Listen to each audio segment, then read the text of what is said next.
Hello po. Good morning. Buenos dias. Hola amigos y amigas. Hola damas y caballeros. Comencemos la leksyon in Espanyol. So let's start yung lesson natin sa Spanish. Okay. Bueno. Magbibigay ako ng mga salita sa Kastila. Pagkatapos, ibibigay ko yung kanilang equivalent meaning o equivalent word sa English at saka sa Pilipino. Simulan na natin.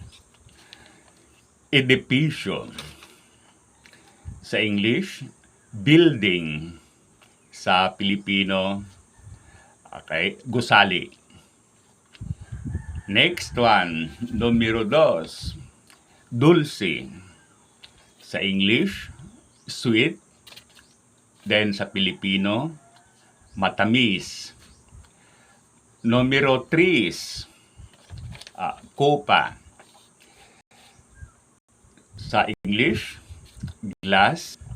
Sa Pilipino, salamin.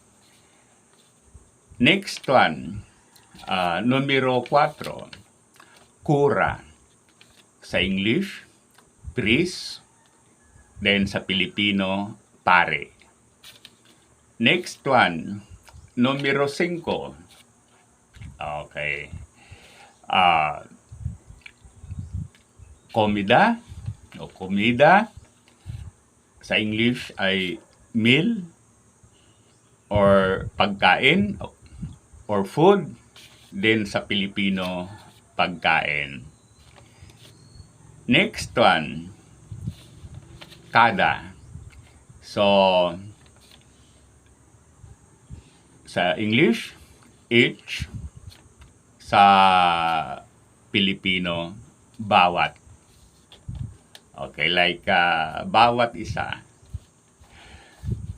Next one, asunto. Sa English, topic.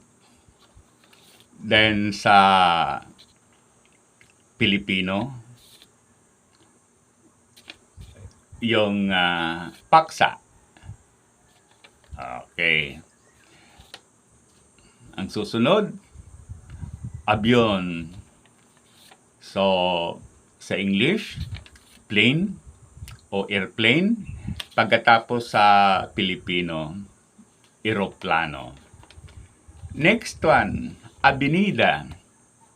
Ayan, avenida. Sa Metro Manila may lugar dyan na tinatawag na avenida. So, ang ibig sabihin pala nito sa English ay avenue. So, sa Pilipino, pwedeng daan, pwedeng lugar, o pwedeng highway. Next one, blanco.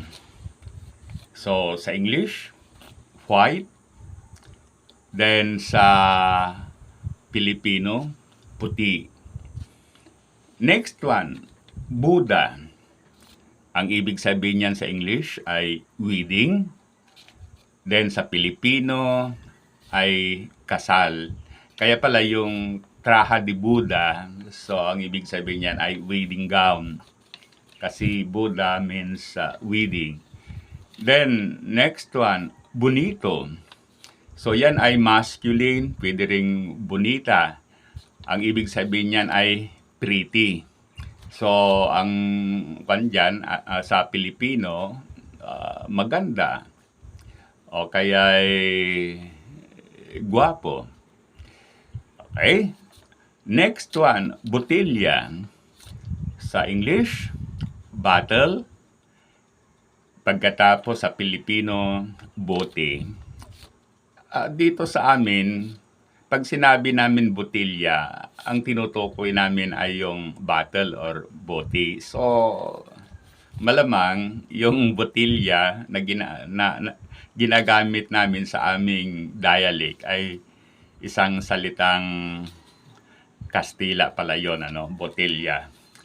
Next one, fuerte. Yan. Strong sa English yan. Strong. Siguro related yan sa the words na port. Kaya strong. Then sa Pilipino, malakas. Then, ganador. Sa English ay winner. Then yung sa Pilipino, ang nanalo o ang nagwagi. Next one, nada. So ang ibig sabihin, nothing or wala. Yan. Next one, kung babasahin natin yan, parang llamar, ano, kasi double L. But then, ang pronunciation yan sa Spanish ay llamar.